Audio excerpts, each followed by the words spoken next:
परिचय बताएं। मेरा नाम बिंदु सिंह कछवाहा है, मैं एक योग प्रशिक्षक हूँ। कितने वर्षों से आप योग से जुड़ी हुई हैं? 2016 से योग से जुड़ी हुई हूँ। इसके बारे में बताना चाहूँगी कि मुझे एक छोटी सी बीमारी हुई थी और जब उसका मुझे इलाज समझ में नहीं आता था, हर डॉक्टर के पास घूमती थी और असहाय होकर घर में वापस आके बैठ जाती थी। तो मुझे डॉक्टर ने बोला कि एक तो ऑपरेशन करा लो या तो फिर तुम योग को धारण करो।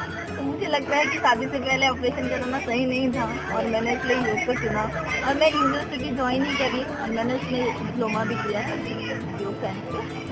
काफ़ी बड़ी लंबी क्लासेस लगती थी, बहुत अच्छे गुरु के मार्गदर्शन में मुझे सीखने को मिला, जो मेरे लिए बहुत अच्छी बात है। योग कितना जरूरी है अपने जीवन में?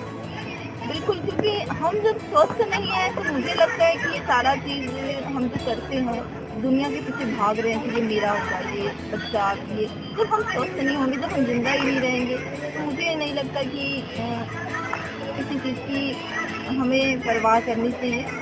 और जब हम स्वस्थ हैं तो सारा चीज़ हमारे पास है, हम सारी चीज़ों को कंट्रोल करें।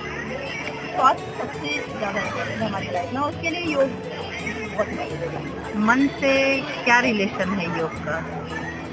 योग तो मुझे लगता है मन को कंट्रोल करने का सबसे बड़ा साधन है। अगर हम रेगुलर योग को धारण करते हैं और इसके अलग अलग पार्ट्स होते हैं, यम, नियम, आसन, प्राणायाम, धारणा, ध्यान, प्रत्याहार, समाधि तक हमको जब जाना रहता है तो मन धीरे धीरे मुझे लगता है कि हमें में एक सात्विक प्रवृत्ति आती है और हमारी जो विचारधारा होती है वो पॉजिटिविटी की ओर अग्रसर होती है और निश्चित रूप से हम अपने मन को कंट्रोल करते हैं। स्वाभाविक सी बात है, हमने देखा होगा कि लोग बोलते हैं कि कुछ योगी क्रोधित भी बहुत जल्दी हो जाते हैं, तो ऐसा भी है। और कुछ योगी बहुत शांत मन से होते हैं। तो अलग अलग योग का प्रकार है, अलग अलग गुरु के मार्गदर्शन में लोग योग सीखते हैं। तो ये मन को कंट्रोल करने के लिए योग बहुत ही ज़्यादा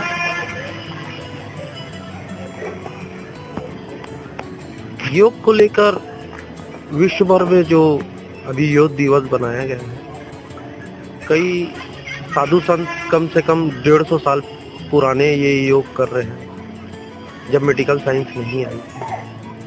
आज मेडिकल साइंस आ गई है और लोग योग को भूलकर अलग अलग जगहों में जाकर बैठ के बहुत सारी चीज़ें योग बीमारियों से हटते थे। उसमें आपको क्या कहना है?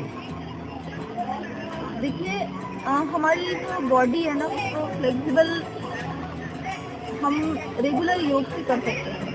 इसके अलावा हमारी ये पुरातन जो संस्कृति है उसमें योग बहुत इम्पोर्टेंट है। हमारे ऋषि मुनि जब गुरुकुल में शिक्षा देते थे तो वो योग से अपनी क्लास की शुरुआत करते थे। आज भी हमने बहुत सारे योगियों को देखा है कि कैंसर पेशेंट हमारे कुछ योगी हैं जिनको जो आज भी जिंदा है कि लोगों में डर हो जाता है, पर वो कुछ बिलासपुर की एक अनिता दुआ जी हैं, उनको कितने बार 5वीं बार कैंसर हुआ लेकिन वो योग को अपने जीवन में बसा ली हैं और लोगों को योग सिखाती हैं और आज बहुत अच्छी विचारधाराओं के साथ पॉजिटिविटी के साथ वो मेरे साथ भी रहती है। मेरे महिला जागृति समिति मेंबर्स हैं। तो मुझे लगता है योग हमारी लाइफ में बहुत ही ज़्यादा कारगर सिद्ध हो रहा है और तो 21 जून को ये मनाने जा रहे हैं कि एक संदेश है पूरे विश्व से कि हमारी भारतीय परंपरा को पूरे विश्व में भी अग्रसर किया जा रहा है और भारत से कहीं ज़्यादा विश्व की तकलीफ हो रही है। आज 21 जून को अंतर्राष्ट्रीय योग दिवस के रूप में मनाया गया। हमारे माननीय नरेंद्र मोदी जी ने ये एक अच्छा उदाहरण या कहना चाहिए लोगों के लिए पहल किया है कि योग हमारे जीवन के लिए बहुत लाभदायक है। पर आज जो किया गया एक दिन के लिए, ये इसके विषय में मैं आपसे जानना चाहूँगी कहाँ तक ये सही है और ये जो क्रियाएं की गई है इसके जो पार्ट है उसके बारे में आप थोड़ा विस्तार से हमें और बताइए कि योग कैसे और किस रीति से किया जा सकता है। देखिए, हमारे जो प्रधानमंत्री हैं उनकी सोच को समझ पाना हमारे लिए मतलब कि वो बहुत दूरदर्शी हैं, बहुत दूर तक सोचते हैं अपने भारत के लिए। वो सिर्फ अपने बारे में कभी नहीं उन्होंने सोचा। ऐसा प्रधानमंत्री तो मुझे लगता है पहली बार मिले हैं कि अपनी संस्कृति को, अपनी परंपरा को वो पूरे विश्व में फैला रहे हैं और एक संदेश दिया है कि आज हम उसको एक दिन भी पूरे विश्व में एक ही समय में, उसका एक प्रोटोकॉल है, उसी आसन को करना है, उसी समय पे करना है।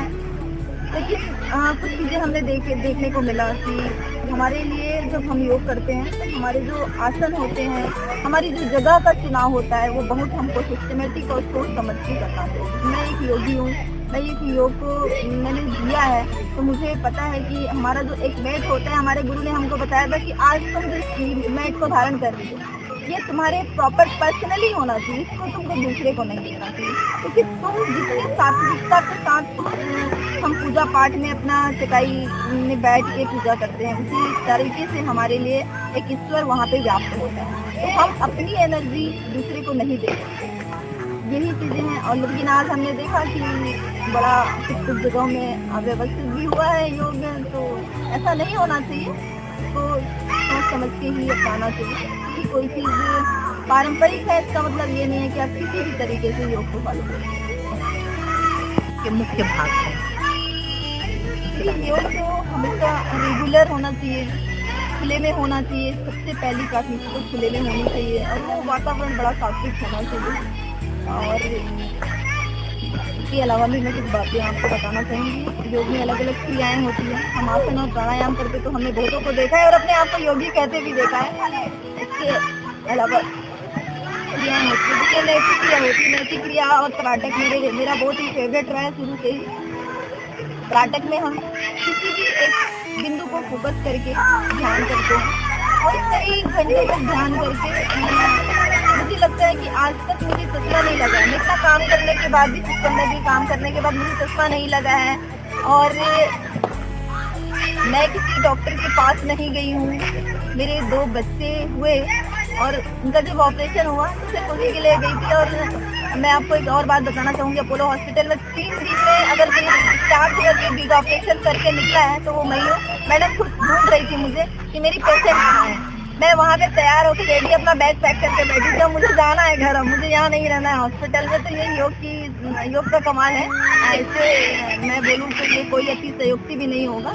योग बहुत ही इम्पोर्टेंट है और जो हमारी मेंटल एबिलिटी होती है ना वो सात्विकता की ओर जाती है। हम किसी चीज़ का विरोध भी करते हैं अगर हम सच्चा कुछ देख लेते हैं। और इसके अलावा लोग अभी कई सारे बीमारियों से घिरे हैं, जैसे अभी जवान बच्चे और कुछ युवक हार्ट अटैक से अपनी जान गंवा चुके हैं।